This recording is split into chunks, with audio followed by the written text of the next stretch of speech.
Hi paddlers, I'm Alan from SUP North and I want to introduce you to the world's smallest SUP pack. It's the Red Paddle Co Compact. It's just arrived in literally yesterday and we're going to unbox it now, take a look at it and hopefully tomorrow we'll be taking this out on the water, maybe even getting a few little waves with it as well. So let's have a look what's in the box. Okay, so the world's smallest SUP pack, excellent, and it's a pretty small box, half the size, double the adventure apparently. Okay, so let's get in there, have a look what we've got inside.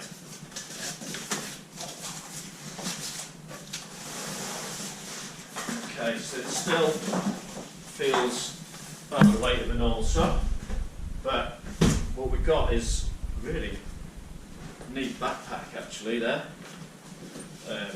Straight out of the bag. It's actually pretty comfy.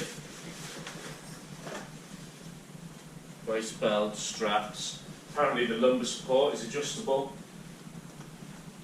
So what we really should do when we're looking at a board like this, the whole advantage of this board is that it's compact, is we should be looking at the size of it compared to a normal SUP. So let's get a Red Paddle Co standard pack and have a look. Well, there you go. The difference between the two is quite a lot. I mean, I'd say it's almost twice as high. The depth is comparable. The width is pretty much the same.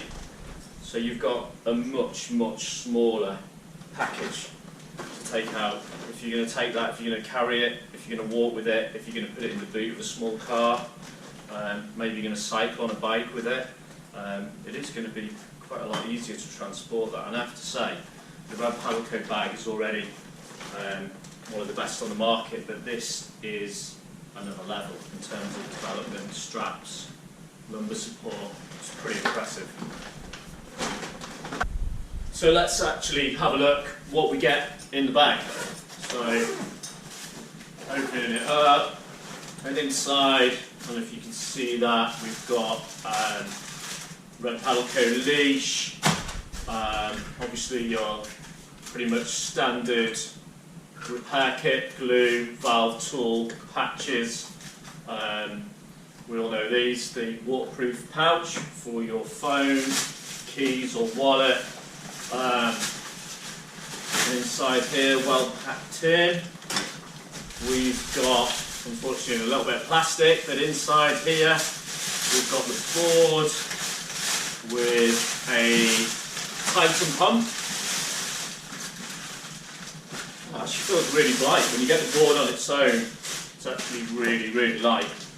Well, saying so, it's still got the Titan in there. And then left in the bag, I don't know if you can see that in there, we've got the paddle at the back, which is, well, it's in 5 pieces. And it's carbon, it's really light.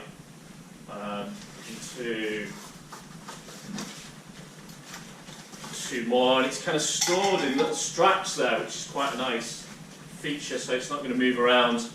And it looks like we've got a redesigned blade shape there, so they've gone away from the sort of big square outline and pulled it in. It's a lot more like a performance all-round paddle, that, and I have to say it feels very light. And the last thing in there, with this board being compact, I understand it actually folds down the middle, so that means it runs on twin fins rather than your normal thruster or 2+1 setup, and they're quite big little cool fins. So I'll unpack this a little bit further and then we'll look at the board in all its detail, maybe pump it up.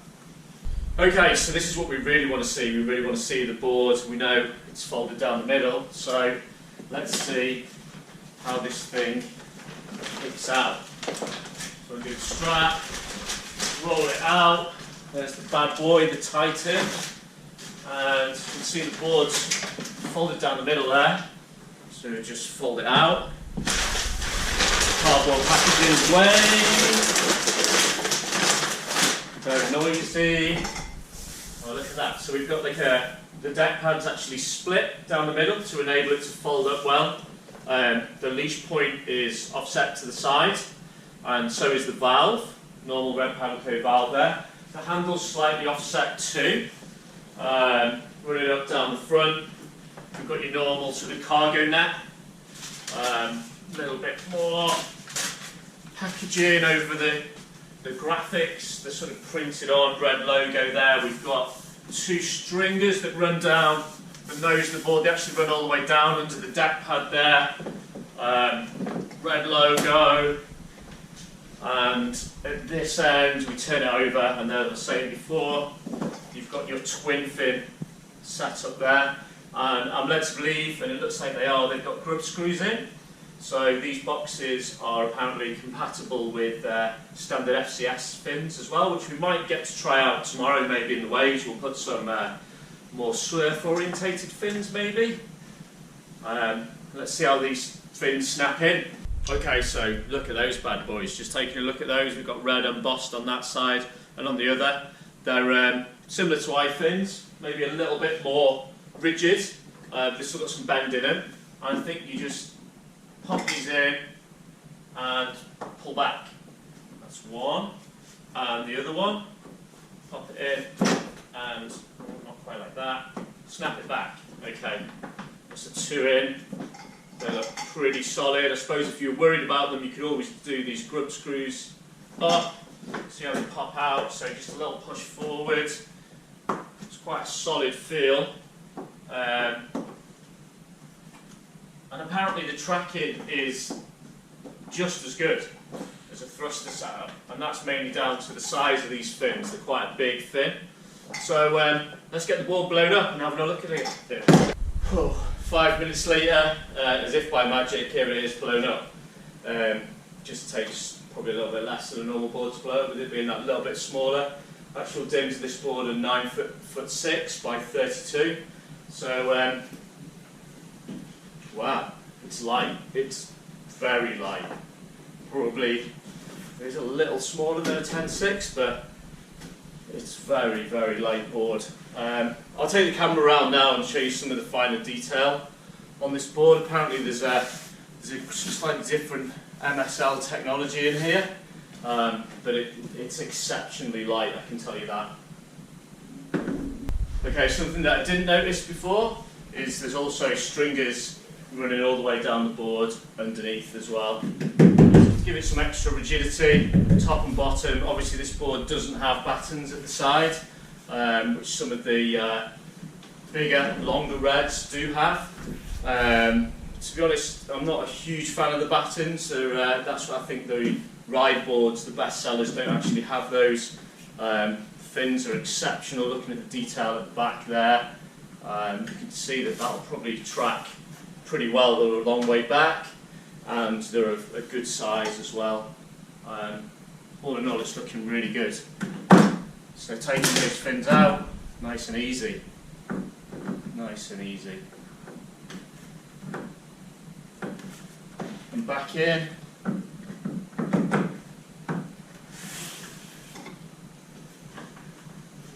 Really high quality looking board. It's a nice finish. Obviously we've got, I don't know if you can see that there, we've got the detail in the deck pad with the red embossed all over it. Cargo net, pretty much standard. It's slightly smaller at the front, but comes out there. There's plenty of space there.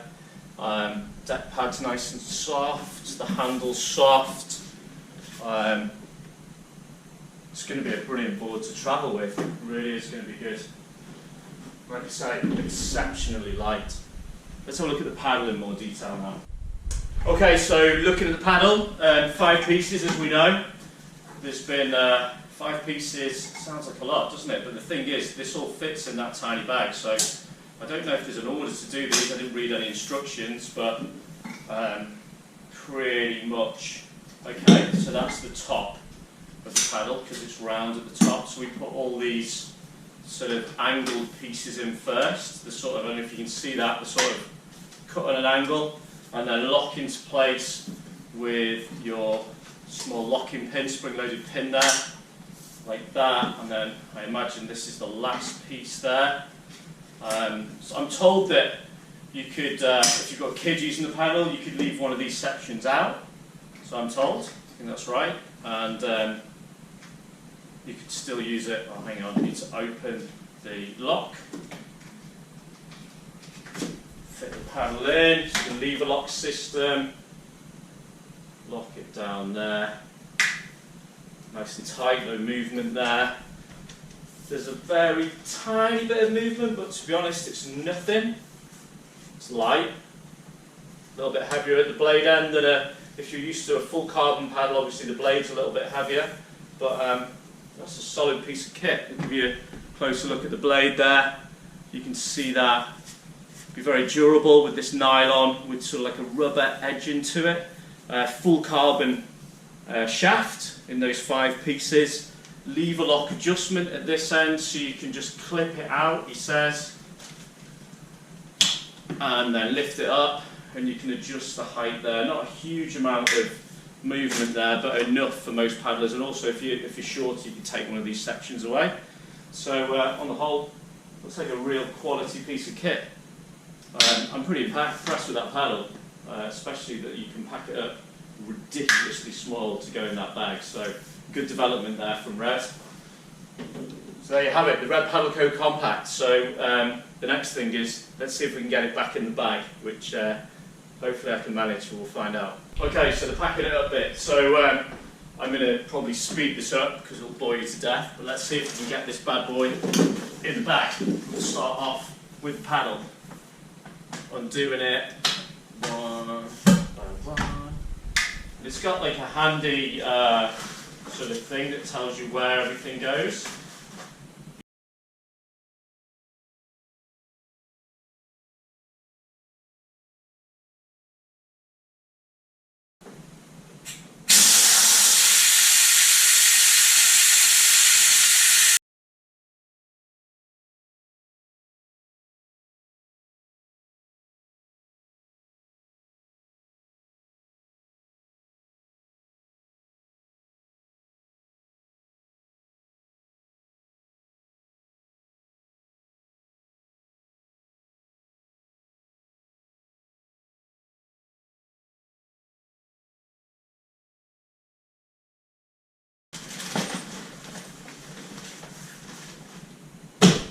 Oh my god, I've done it. And as a SUP instructor, I pretty much never pack boards up. All our boards are left blown up, so get the last bits in. If this fits in the first go, I'm amazed. Probably not quite as tight a pack as we had when we got it, but this is going to go. Probably spend a bit more time if I was packing it to go on a trip, not just packing it up. Wow. Wow. It really is doable. I've packed it up. Can't believe it. I'm impressed. Absolutely amazing bit of kit. Hopefully we'll get to paddle it tomorrow. Maybe on some waves, or maybe I'll make another video, or I'll tag this on the end of the video I'm making now. So thanks for watching. See you soon.